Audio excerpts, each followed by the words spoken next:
Good evening, everyone. Thank you for taking out time of your busy schedule to join us here this evening for a very intimate conversation with a good friend. I would even call him a mentor of mine to share in a few questions that I have for him regarding, Black superintendents. But let me introduce you to Dr. Adam Clark, who's the superintendent of Mount Diablo in the Contra Costa County, which is in the Bay Area, school district where I used to work. But that's not important. What is important is that we have Dr. Clark here to share with us some of his experience, knowledge, and expertise. So, good afternoon, Dr. Clark. How are you? I'm doing fantastic. It's really good to see you. It's really good to hear you, and I'm excited about this work and this discussion that we're about to jump into. And it's definitely timely as we're all sort of going through different experiences in our current situations. Absolutely. So I was sharing before we came on air that Dr. Clark and we go back before we were doctors, right? We go way back. I was bold and young and arrogant. Some people say I'm not young anymore, but still say I'm arrogant. I just kind of barged into his office, and he sat down with me, and we were talking about another colleague and, what our ambitions are. And, he asked me, what did I want to do? And, he told me what he wanted to do. Said I wanted to open up a school. He said he wanted to become a superintendent. And look, long and behold, we both accomplished those things. It was just like, wow. And I'll just share with him that it's important for us to really, remain colleagues, remain friends throughout this, because we need to lean on each other. I'm pretty sure later on in the discussion, he'll, talk about, the ways in which he became a superintendent and the work that he's doing currently. To really lead and steer Mount Diablo in the direction that it needs to go into. Let's go ahead and get started with the first question. So let me preference this, because again, I don't want, even though people have said like we need to steal him, right, and have him up here in the Great Pacific Northwest, but I don't want to get him in trouble with his current board. So the conversation that we're going to have today is going to center Black African-American students. However, let's be aware that he's the superintendent for all students within the Mount Diablo School District, right? So he focused on ameliorating all the students, not just African-American students. However, within this context, we're going to really center and focus on African-American students. So again, please don't come from my brother like that and say he's just doing that. That's not the case. I'm asking questions so you can come for me, and I'll be okay. I get come for all the time, so it's okay. But with that being said, let's get into the first question. So, Dr. Clark, how has the transition from online remote to back in-person learning been for parents, classified, and certified staff? That's the first part. In particular, how has this transition been for African-American students to go back to in-person learning? Yeah, so first of all, it is great that we are back in-person learning. In Mount Diablo last year, we were on 100% distance learning all the way until mid-March. And then we did a hybrid schedule where small groups of students came on campus for 2 hours in the afternoon. So it really wasn't much of an in-person experience, but what it did show us is that we could safely bring students back on our campus. So now that we have close to all of our students back in person, it's been quite a transition. It is filled with a lot of the beauty that our students missed out on, just going onto a campus during recess or lunch and hearing the laughters and hearing kids laughing and playing and talking is just really good, water for the soul, and it's just so invigorating. And then the extracurricular activities that come out, the sports teams, the drama, the art and things like that. Kids are still doing amazing things. But what has happened is students have come back with a great deal of anxiety. And that anxiety plays itself out in many different ways. And so specifically for our African-American students, many have assimilated just back into the regular school day and the classroom experience and taken their place where they left off. And really, we haven't noticed any difference with them.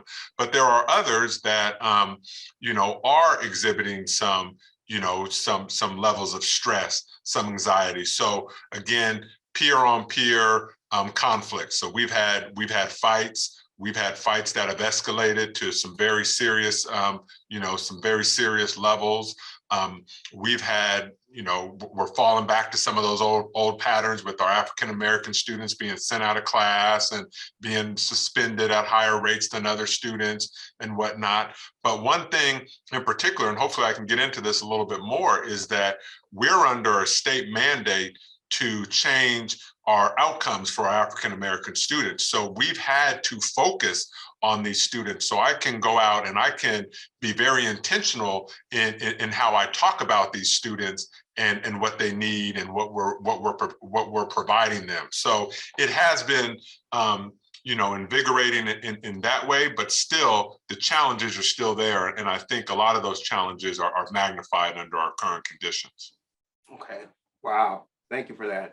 That's an excellent answer. And wow, being able to have that mandate to be very intentional and unapologetic about, advocating and trying to ameliorate, students, African Americans and that's because, again, we're going to go into some other questions, but sometimes that could be a slippery slope, right? Yeah. But yeah, that's good to hear. So my next question.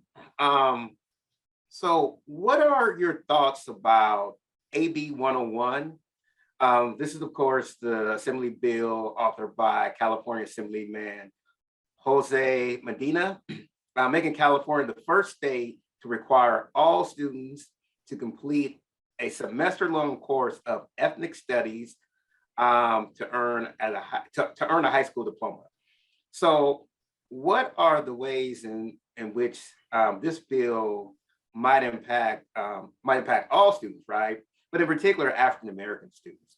I think this is a wonderful bill. I was talking to a colleague and a mentor about this bill today, and Dr. Alder has done a lot of work around ethnic studies and getting a particular book for high school students published and everything. So they've done a lot of good work at Sacramento State and so on and so forth. But I just wanted to know what your thoughts about this ethnic studies bill and the impact it may have on students. Yeah, so I'm in support of the bill. I think it is long overdue. I've held a couple of listening sessions with our African-American parents about what's working for them and what's not working for them. And during one of those sessions, a father came in and he had a sixth grade history book in his hand. And on the cover, it has a picture of an Egyptian, of a pharaoh or whatnot, King Tut, or I'm not sure, something to that effect. And he said in no other place in that book did it really talk about African Americans or about Africa in terms of their contributions. And so he was bringing up a very poignant point just around African Americans on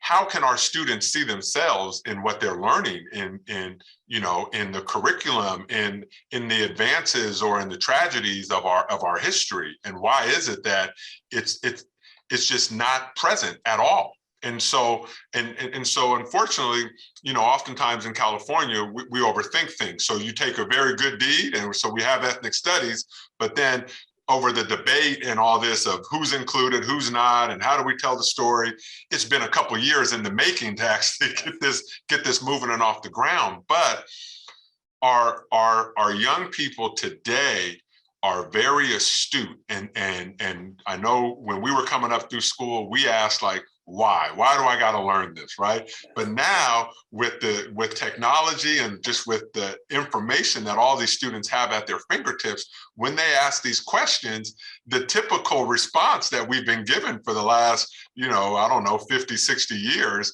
is not going to fly anymore. So our students are demanding more for the story to be told. And so I'm very excited about this. We actually have 2 schools in our district that already have an ethnic studies have an ethnic studies course. And so again, to see that replicated or to see that expanded so that students are able to see themselves through history and just to have the conversation, right? That there is a different perspective of folks in the history books that is maybe coming from a different place than the author had. So I'm very excited about it. Is it gonna solve all of our problems? Absolutely not. But I think it is definitely a step in the right direction. No, I concur, and especially when, you know, the language really centers equity, diversity, and inclusion, but oftentimes we don't really show equity, diversity, inclusion, or don't have a praxis that shows that, right? And so I think this is a step in that direction because, you know, having that course, right, and making sure, you know, you're having the person or individual who's teaching that has a certain, you know, right credentials, right, and so on and so forth.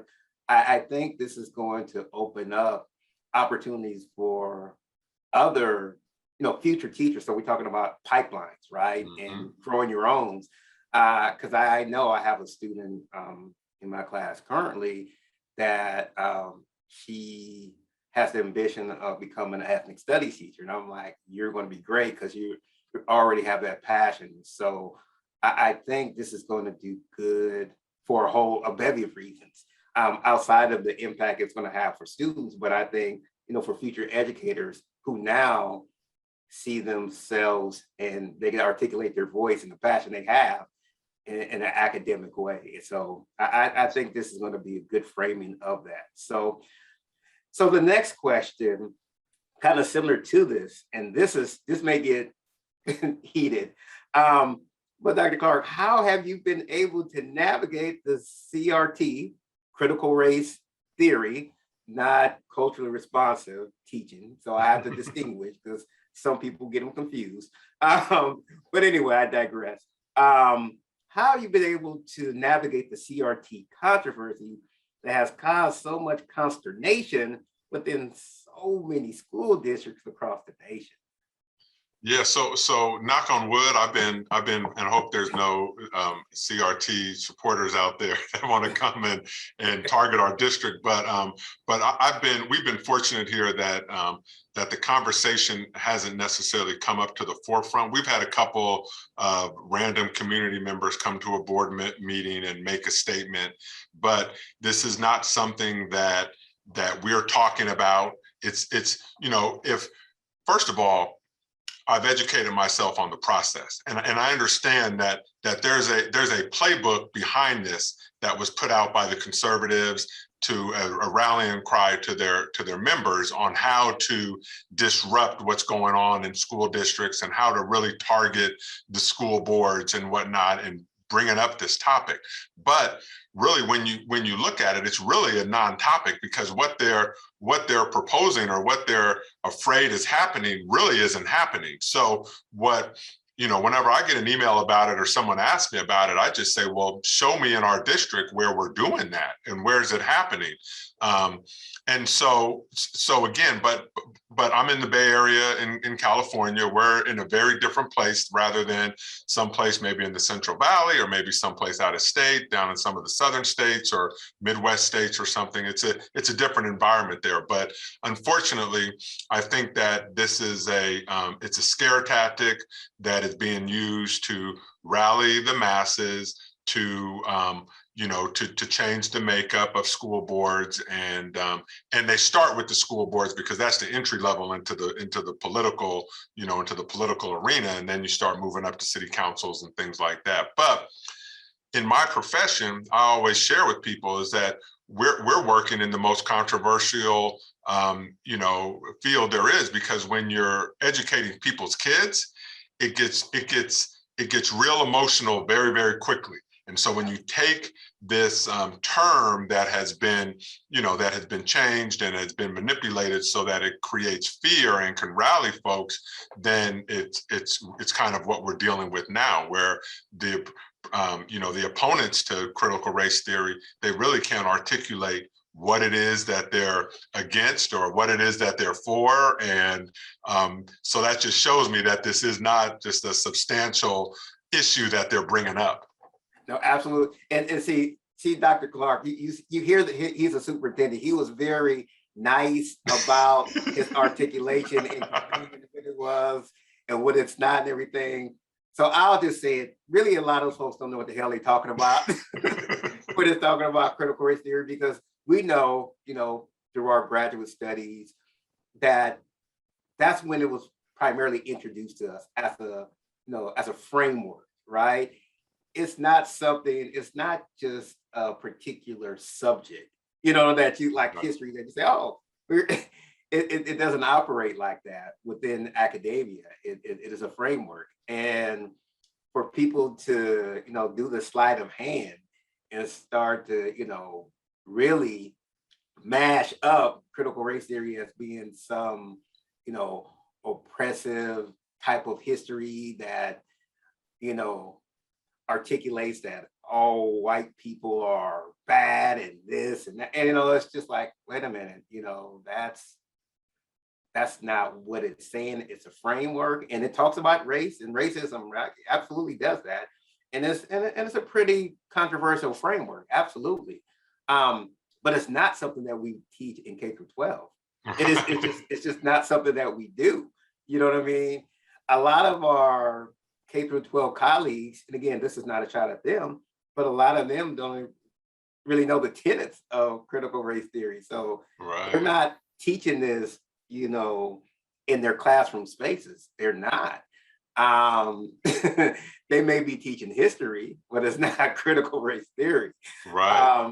And that's something that we should be okay to teach. And so it's just interesting. And I'm glad, and I say this, in all honesty, that at your board meetings, that it hasn't become a spectacle like we've seen, across the nation, and people have been attacked, And again, I think this critical race theory has, really comes under the umbrella of, political thought, political ideology, around mask mandates, all these other things. And it's just another one of the things I think that's there. And again, I'm not, trying to side one against the other, but it just makes it extremely difficult when we can't have an honest conversation with civility without it becoming, and again, like you said earlier, Dr. Clark, people are passionate about their babies, right?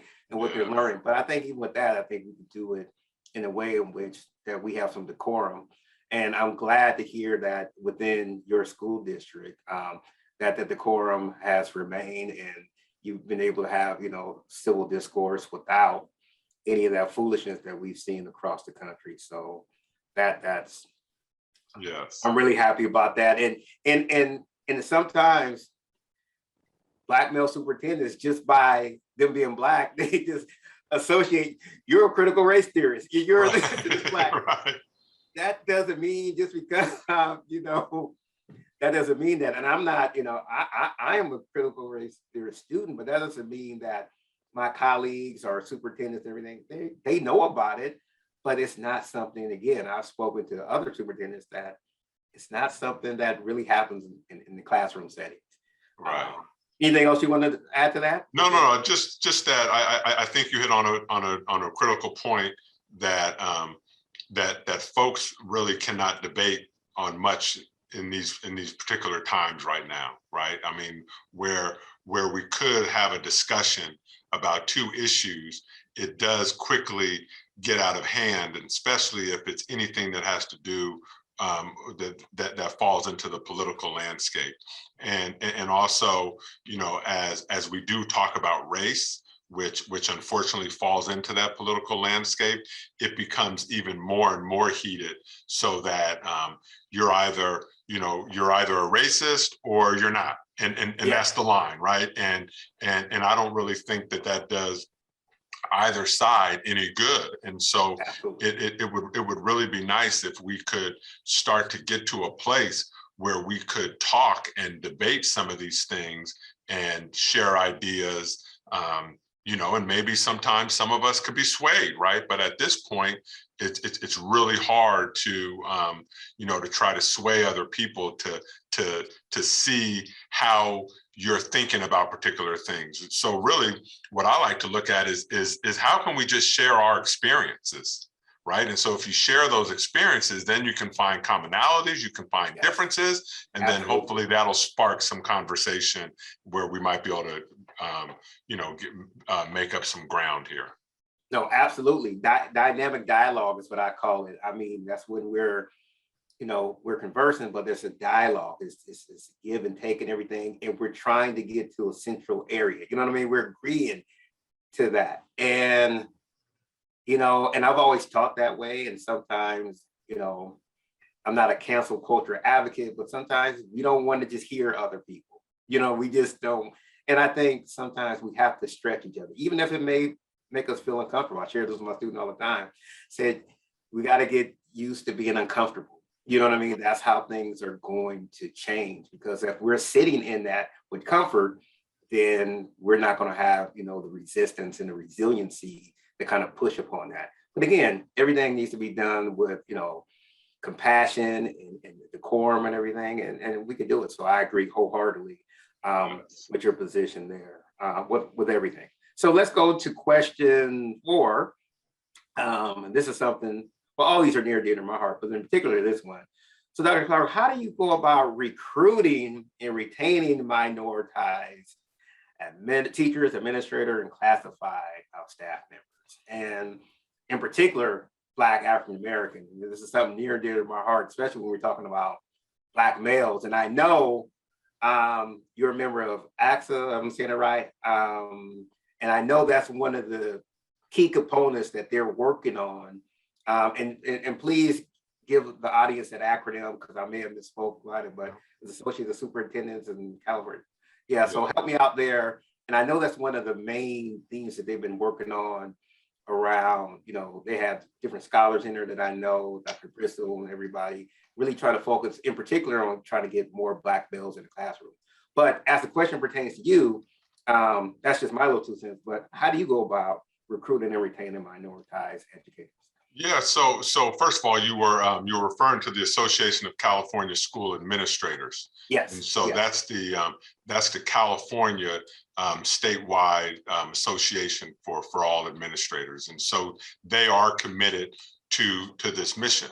Also, I work with CASA, which is the California African American Association of Superintendents and Administrators. And so within CASA, we support one another as superintendents. First of all, in preparing for this talk, I just did a little tiny bit of research, but there's 137 districts in California. And so that would mean that there's not 100, there's 1,337 districts. So 1,037.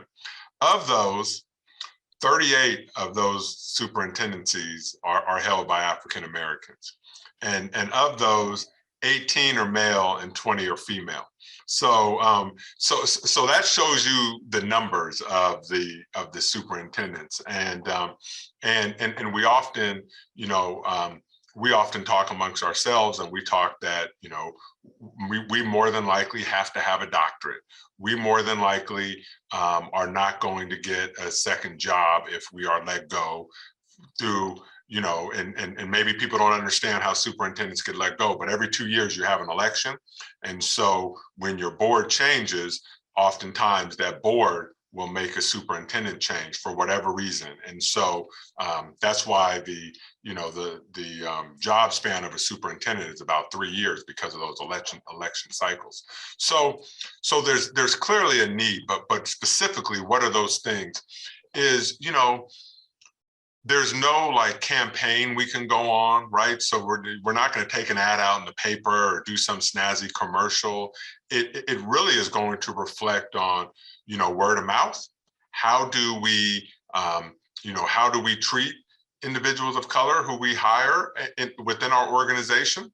And so what is their, all the way from the very first time they step into the district to interview, right? What is that experience like? And I've gotten feedback that sometimes, folks feel like as soon as they walk in the door, that there's an issue, right? Or that they don't get that same welcoming feeling. Those microaggressions are coming out with certain things, right? And then there's the makeup of the interview panel. And then there is the, if there is a position offered, where is that person going to be placed? Right. So, I'm an African-American male. I started as a second grade teacher. I worked in one of the roughest schools in Richmond, California, and very quickly they moved me out of second grade and they moved me up with the older kids, right? So I wanted to work before kids hit the third grade, because I wanted to make sure kids were reading by the third grade, so we lessen their chances to go to prison. So my whole thing was I wanted to work with kids below third grade. That lasted 1 year, and they were like, you're going up with the older kids. And so that's part of it, right? Like, you have to be strategic. So, you hire an African-American male, you want him to be successful. You place him at a school site as a teacher, and so oftentimes, it's not the parents that may make that person feel uncomfortable or not want to stay. A lot of times it's his or her colleagues, right? And so that's an issue, right? How are they supported once they get the job? Are they, invited into social events? Do they get that mentor that just is coming over to say, hey, maybe you need, can I help you? If you need anything, I'm right next door, holler if you need me. Here goes some assignments I'm working, whatever. Like, we need that. Like, those are all things I received as a teacher, from folks who mentored me. So that's one way. So as I target that, I'm working very intentionally with my principals, right? Because principals really set the tone at the school site. And so I need to make sure that our principals are well-trained in equity, that they're well-trained in implicit bias, that they're well-trained in microaggressions, like what that is, around perceptions. And so, because what I want those principals to support their teachers of color. I want them to support all teachers, but if we're being intentional about hiring more teachers of color and getting more teachers of colors in our ranks, then you have to be intentional in how you support them. And if there is an issue, which most of the time there are issues with new teachers. When I go back and think about my early years of teaching or my first years of being a principal, I made all kinds of mistakes. How do you then respond when someone makes a mistake? Now, we're educators at heart. So if someone makes a mistake, it's in our nature to coach that person up, to school that person, to give that person advice, to help them along the way. Do we just shut that person down and just say, okay, they don't have it, and just not, engage with them anymore? Or do we embrace them and pull them in and really get them the help and training that they need so that they can be successful? So again, I don't have the magic bullet here. And again, all my principals are not there yet. We're still, I've been here in Mount Diablo. It's my second year here. We're working on some things. There have been some work that had been done with principals around equity training and implicit bias training before I even got here. So we're in a good place to continue on those conversations, but it's constant, because the reason why it's constant is because there's so many other things pulling at us that it's real easy to say, well, we're gonna put this off, right? We're gonna do this. So just so you know, last Thursday, I met with all 58 of my principals in an elementary group and then in a secondary group to, again, let them know about those equity trainings they were supposed to do with their staffs, and to remind them that it's not a may do, it is a must do. And here we are in the first week of November that I'm having these conversations, because we went through trainings over the summer and we all had our plans of what we were supposed to do, but then life kicks in. And so those are things that we can do to support folks. And when you're screening applications, when you are setting up interviews. You know, I would like to, you know, sometimes as I sit in interviews, I think to myself, I wish I could have sat with this person for maybe 10 minutes before and maybe looked at their resume, looked at their cover letter, maybe walked them a little bit through the types of questions they're going to receive, and just kind of help them through that. You know, time management in an interview is critical. I mean, if you spend 15 minutes in your intro and you only got 20 minutes in the, you know, I mean, just all those little things, those are things we can do to help more candidates of color get into the field and stay in the field. No, absolutely. No, those are all well said suggestions and everything. And those are not suggestions, those are things that you're actually doing. And I really appreciate that, because part of, you know, my wanting to have this conversation is so people could see, like, in real time, you know, in particular, Black superintendent doing these things. Now, it's just not hyperbole. It's just not, you know, not hyperbole. It's just not a suggestion. These are things that are done. So I appreciate that. What, you know, kind of to follow up on this, you know, so you said a lot, but I know it is good. But once we get them there, what really resonated with me was the support that we need to offer, you know, those applicants, those teachers, those administrators of color, Black, you know, educators and administrators in particular. But before that, what about the whole process? And you alluded to this just a while ago, but the HR process and who is in the room. So who are the people part of that particular, interview panel or interview committee, however you wanted to word it? Who are we making sure that that committee is diverse, not just diverse in, orientation or, physical makeup and color, right?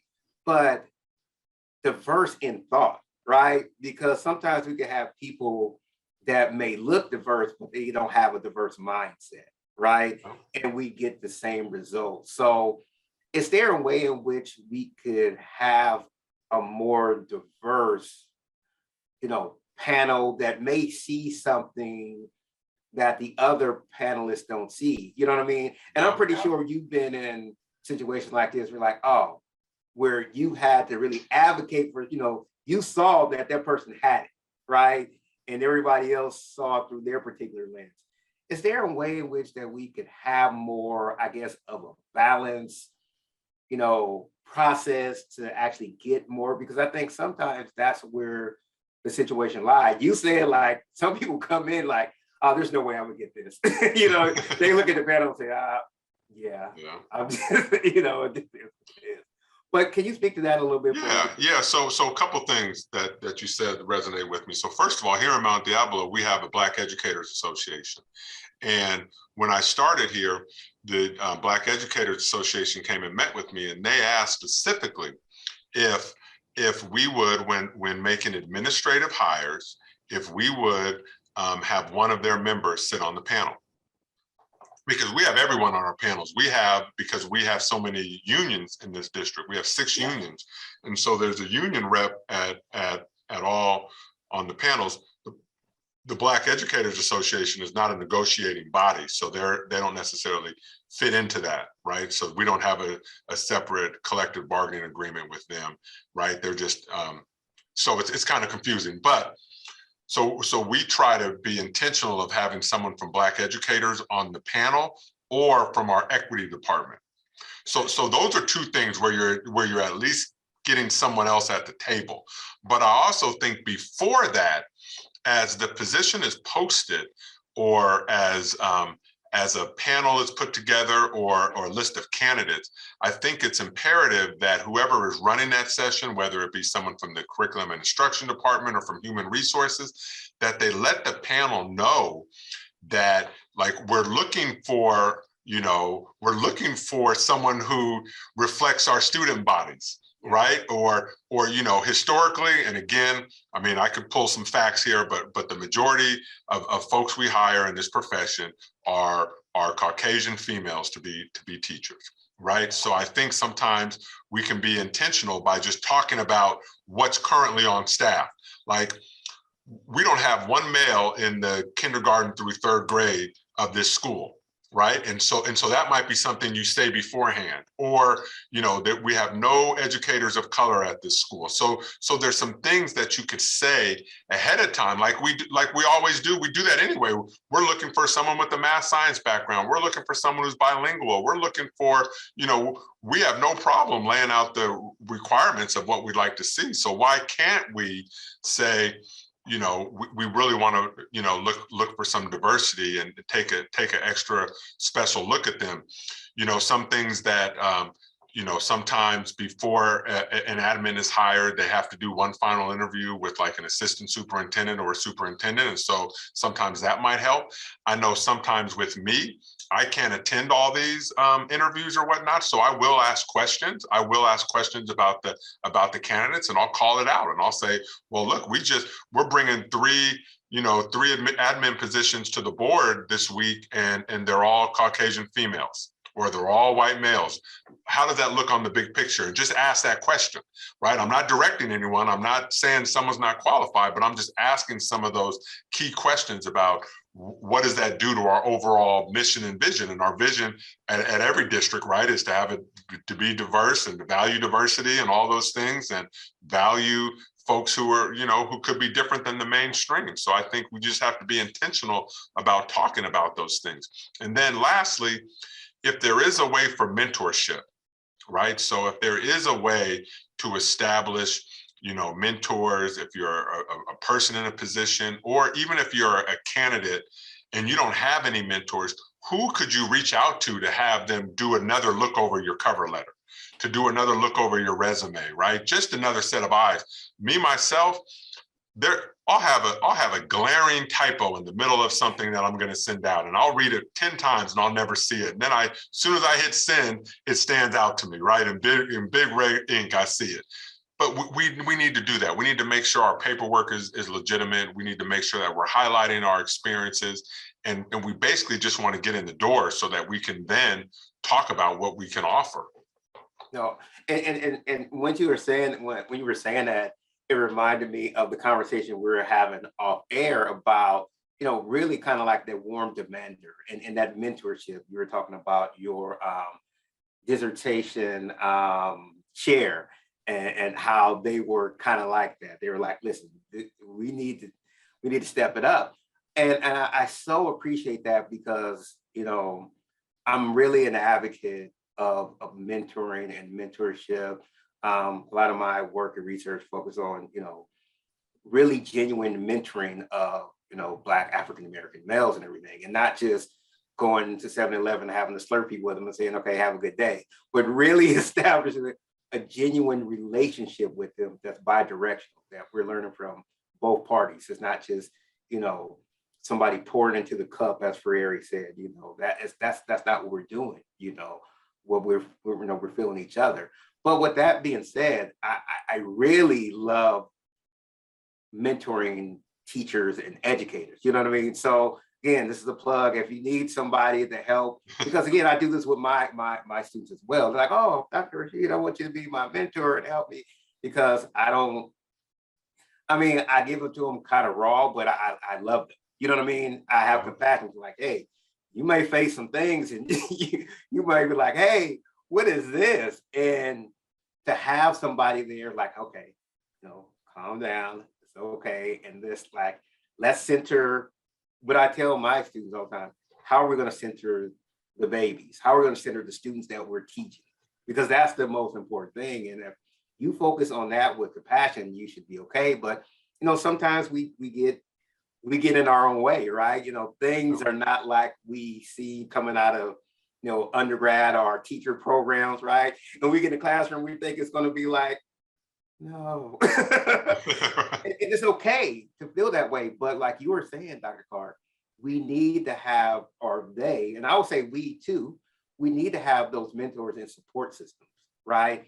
That's going to help us navigate, because that's going to allow us to stay, right, in those positions before we decide to leave, or we get pushed or tired or whatever the case may be.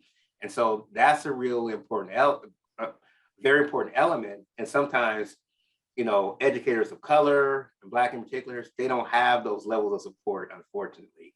And so, yeah, however we could do that, again, you have a great organization there. And I know you have some outstanding administrators and teachers there. I know some of my colleagues are there and they're doing a phenomenal job. So, which makes your job a lot easier, I know. Yeah. But I really appreciate that. And so let's go to the last question. And this is for those who may want to embark upon becoming an superintendent themselves. So again, what advice would you give anyone with ambitions of becoming a superintendent? Yeah, so I love this question, and I don't think I'm unique, but it's a unique situation. So first of all, I worked my way up from the lowest possible position you could have, and that was a seasonal summer rec leader. And I've done every position from that up to a superintendent. So I started off as a substitute teacher, second grade teacher, fifth grade teacher, vice principal, elementary principal, middle school principal, high school principal, assistant superintendent of student services, associate superintendent of educational services, and superintendent of a smaller district, and now superintendent of Mount Diablo. And let me interject, Dr. Clark. Yep. Mount Diablo is the 6th largest district in California, is that correct? It's right around there. Yeah, we've been losing some students. So it's 28,000 students. We at one point we were at 31,000 10 years ago or so, but it's a large district. So I just wanted to give people some context that the brother is over a huge district. So it's not like, it's one of those one school districts. No, this is pretty significant. No, it's a big district. But, along the way, and I just rattled off all those positions I've had. All those positions came about because I knew somebody or someone knew of my work. So like my number one word of advice is don't burn bridges. You cannot burn bridges. And in my field, there's been, and I've interviewed for hundreds of jobs, right? So I've been turned down right and left. I mean, in my own districts, in my own schools where I was a vice principal or a teacher, I've been turned down, and never got upset, never called out any sort of, I was treated unfairly or whatnot. I just always continued on because my mission was to continue to impact at higher levels. And that was kind of my goal all the way along the way. Another thing that, advice I want to give, number one is never to burn any bridges, but then number two is to listen to folks, right? Like folks are gonna tell you, and they're gonna give you feedback along the way. And sometimes you may not be in a place to hear that feedback, but the best thing for you to do is to nod and to thank them for even giving you that feedback. And you might be upset for a little while, but take the feedback and really listen to what they said. And then, next is once you get an opportunity, you got to do the work, right? So you got to show up early, you got to leave late. You got to do it, right? I mean, that's your reputation is only going to get you so far if you're not really doing the work. And then, one piece of advice I'd give people in these times is that there's so much opportunity out there. And sometimes you have to do what others won't do, right? So like, for example, we have 58 schools in this district, and sometimes some of our schools in more impoverished areas, they lose a principal. And I talk to vice principals who say they want to become principals, but then this job is open and they don't apply. And so that gives me a mental note. And so I'm like, well, geez, like here's a job. And yeah, it's a challenging school. It's going to be a challenge, but are you telling me like you don't want challenges? You don't want to face challenges? So there's opportunities out there. Now, we also have to understand as people of color, especially as males, we have to fight extra hard not to be pigeonholed into just being that disciplinarian or to be that athletic person. So I became principal of a very, very high performing high school, and where there were only enough African Americans you could count on one hand. I could have spent all my time with the athletic department. Like it was that good of an athletic department. Like there was so much going on, but I had to be intentional. Go to choir, go to the plays, go to the journalism classes, go to the debate classes, go to the science clubs, all of those, because I did not want to be pigeonholed as, oh, I didn't want one student at that school to say he only cares about sports, because I would just be playing into the narrative. Right. So I then became like the principal who just supports kids, because I was everywhere. That's what we have to do. So again, the pipeline to the superintendency is not necessarily student services, right? And student services is where you deal with your special ed, it's where you deal with your discipline, it's where you deal with safety. That's not the pipeline. The pipeline is going to be educational services, which is curriculum and instruction, and also human resources. And if you're one of those exceptionally people, business, right? So that was tough on me, because my passion is with those kids who don't connect, because I was one of those kids, right? I was a knucklehead in middle school and high school, and even partway through college, until I finally got a passion of what I wanted to do. I was lost. And once I found it, I got on the right track, but I wasn't on the right track for a long time. So that's my passion. But I had to kind of put that aside, because I wanted to really go for my goals. Now, if I just wanted to be, a vice principal, and there's nothing wrong with that, or if I just wanted to do student services, there's nothing wrong with that, or work at a continuation school, there's nothing wrong with that. But that's not the pipeline to the superintendency, right? And so maybe some folks don't want to hear that. Some people got that bleeding heart and they really want to go and help the underserved and all that stuff. And definitely you need to do that, because that's part of what we do. But I always believe the more influence I can have, the more of a benefit I can be to those students who are in those continuation schools, or who student services would fall in line with. So like right now as superintendent, when we get ready to expel a kid, they bring it to me. And I can now, not as the student services director, but as superintendent, I can look at the paperwork and say, we missed the boat on this one. We haven't done enough interventions. We haven't done this. We haven't done this. No, we're gonna look for some other means on this. I got that power to do that. I also will expel a kid in a moment, right? Because sometimes things need to happen, right? We got rules to follow, we got safety to worry about, and things need to happen. But I know I kind of went off on a tangent there, but I'm giving people like real advice. This is stuff I talk to people who are trying to become superintendents all the time, and it was even told to me, like, you got to diversify. You can't just go from a principalship to the superintendency, even though I saw some of my other colleagues do that. Yes. But I was told very specifically, you can't do that. You're going to have to go and get district office experience. And I'm with my two other colleagues who were both principals, who both jumped up to the superintendency. But I was being told like I had to do this. I didn't complain. I didn't point fingers and say, well, why could they do it? And I didn't. I went ahead and I did the work. I took the advice like I talked about earlier, and I just kept making my own way. And here I am. I'm in a much larger district than both of those individuals, right? And so that's just the way things, kind of work out. But know your why and know your passion, because you are going to be tested nonstop on student issues. Like it is a mentally demanding job, and if you aren't crystal clear on your beliefs, on your fundamental beliefs, then you're gonna have difficulty. So don't burn bridges. Take advice. Know your, and I know it's kind of cliche, but know your why, and be ready to articulate that and get a mentor. No. Thank you for that. And I wish someone would have told me that younger, because I think I probably burned some bridges in my lifetime.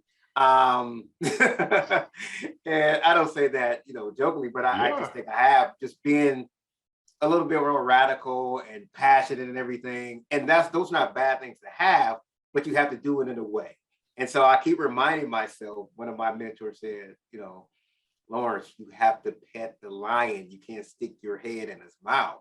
And what I heard you say is like, listen, I still have those passions, I still have that same drive and everything, but now I have the positionality to actually impact and affect, some changes, whether, how you're going to go about doing it, you still have that same drive and energy, but you have to get to that place where you can really impact those changes. That's what I heard from that. And again, it's not easy. And of course, the ways in which, in particular, African-American males have to navigate, it may look a lot differently. And I think African-American females as well, it's going to look different, right? The ways in which they have to traverse. And probably the same thing for our Latinx, population as well. So I'm also part of CALSA, which is the California Association for Latino Superintendents and Administrators. And so I do a lot of work in that organization as well.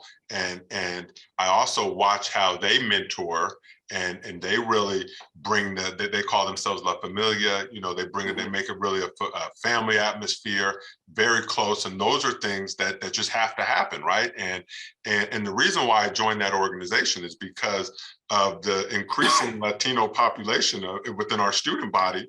And I need to educate myself so that I know what are some of the needs of these students and the professionals in this area, because I want those individuals working with my students, right? And so again, I belong to all different kinds of groups. Like, you'd be amazed at the diversity of the types of groups that I belong to, because I think it's essential in really getting the message across. And I talk to activists all the time, and I say, that's fine, I'm going to support you as an activist, but I can't do that because I represent 28,000 students and only 1,000 of them are African American. So if I'm only talking about African American students, there's only 1,000 of them. We're outnumbered, right? I mean,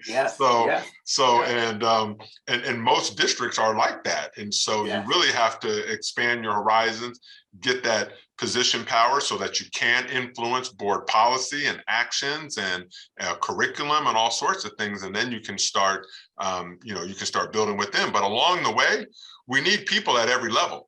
Right. So like I've been at every level, and I was needed at all those levels to do a job. And so people, you need to take chances. You need to get out there. You need to get your paperwork right, and you need to apply. You need to interview and keep interviewing, and always just continue to improve yourself. And things will definitely happen for you when you least expect it. No, that's absolutely right. And another one of the things I heard that resonated with me is that, and I talk about this, I think there's a distinction between leadership and what I heard from some of that is that you have to be an instructional leader too. Some of us are just managers and everything, but what I heard from you, you have to have, acumen in a lot of those different areas, especially if you want to, ascend to the highest office, right, which is the superintendent. And so, and I think that's why some of those principals, maybe because they don't push, right? They don't want to learn curriculum. They don't want to learn, policy. They just want to maybe just limit themselves to discipline, right? And I always tell people those things are symbiotic. They work hand in hand. You can't have, you can focus on one, but you really need to make sure that you understand curriculum, that you understand instruction, that you understand pedagogy, you understand, the difference in how they work together, right? And so, I really appreciate that. So for those of you, again, he's given us some jewels on, if you would like to, if you have the ambitions of becoming a superintendent. And again, he didn't say it was going to be easy, but it's definitely possible. And again, reach out to him. I know he's extremely busy. That's why I really appreciate the time he's taking out on this Monday.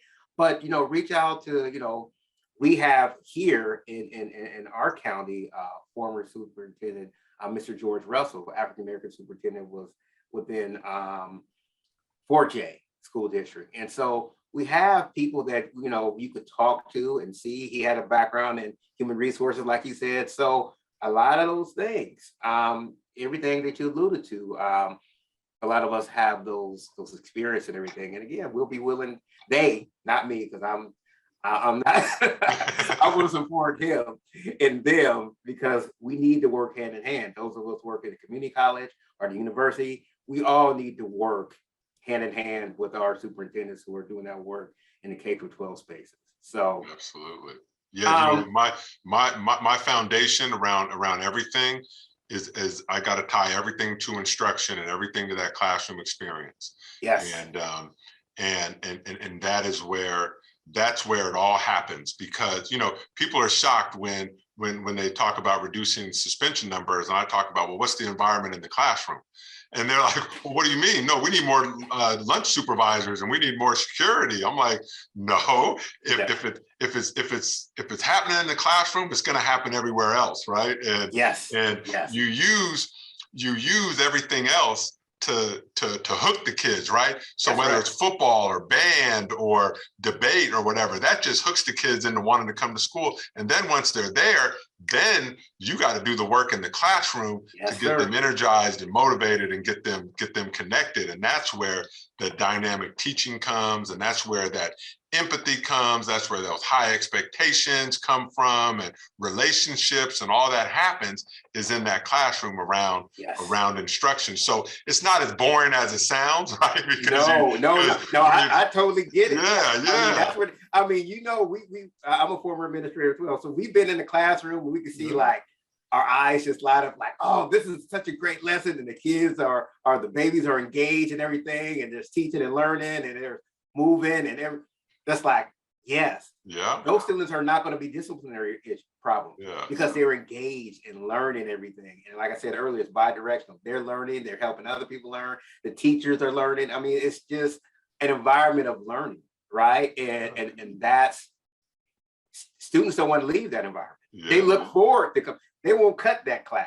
They'll beg their mom and dad, I got to get there early because we're doing this. And they're looking forward to that. So when we can get that type of passion, and one of my professors said this, he said, you know, as teachers, if our students are being late, what are we doing to encourage them to get there early?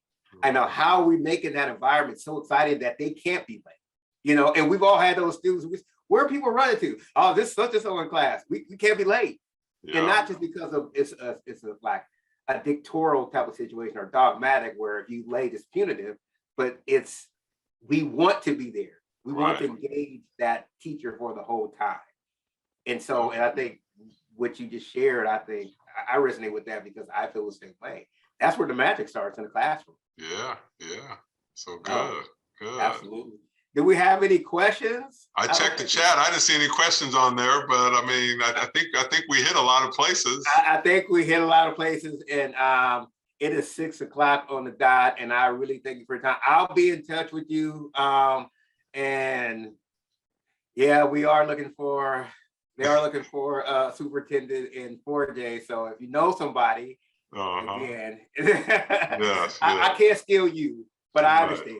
But if you know somebody that might want to come to the Pacific Northwest, and especially somebody, you know, a minoritized individual, person of color, I think that would be great. Because you know, we have a lot of great students and a lot of great faculty members up here. I mean, it's just, you know, but we need to diversify if we can too. But that's not the panacea, but it's a start. Like the conversation we're having is a start. And, you know, hopefully, you know, we could keep this, not just conversation, like I said, you're doing earlier, the actions, because you're making it happen, right? You're not just, it's not just performative. You're like, hey, principals, what's going on? We need to, we need to make sure this is, you know, working for our baby. So again, I appreciate your time. Yeah, and I want to thank you. I want to, you know, you're someone who has, you know, you've been committed since day one. and you've been committed to this work, and you've done it in many different arenas and many different ways. And I'm glad to see you, settling in the in higher ed. And I think your students are very fortunate to have someone like you, who not only has the passion but also has the skill and the technical expertise that it takes to to do this work. And I just appreciate you, and appreciate you reaching out, and that we got a chance to reconnect and have this conversation. And I wish you all the best, and on our paths will continue to cross. Absolutely, absolutely. Well, the same to you, brother, Dr. Clark. Continued success. Stay safe. All the best to you and your family, and your babies. They're not babies anymore. I know they're grown. Yeah, no, my kids. My last one just graduated from up your way from Washington State. So he's a cool. She's a cougar. Yes, she is. My son's a cool. He graduated a couple of years ago as well. Okay, yeah, so they may have been over at the same time. Yeah. Yeah. No, she really enjoyed it. But I also want to put the message out to any of your classmates, any of your students who have listened to this. If they want to reach out to me, you have my contact information. Absolutely. I'd be more than happy to have a conversation with someone, or to look at their paperwork, or anything like that. Just what we were talking about. I would not be where I am today if it weren't for other people helping me. So I am committed to helping other folks. And so just know that I will extend that. All they got to do is say that they know you, and they'll get the red well, carpet. I appreciate that, Dr. Clark. I really do. And again, I'm always trying to make sure these teachers, these up and coming teachers, these future teachers have opportunities. And again, if they want to stay here, that's great. If they want to go to California and teach math there, So I just tried to be, a conduit for them, an outlet and support of them. Shout out to my brother, Jason Floyd, for saying thank you. It's all good. Glad to see you here. And again, thanks so much. So we'll be in contact. And again, however I can support you in the work that you're doing down there, I'll continue doing that. And again, all the best. Continue success. Same to you. All right. Thank you. All right. Yeah. Bye-bye. Bye.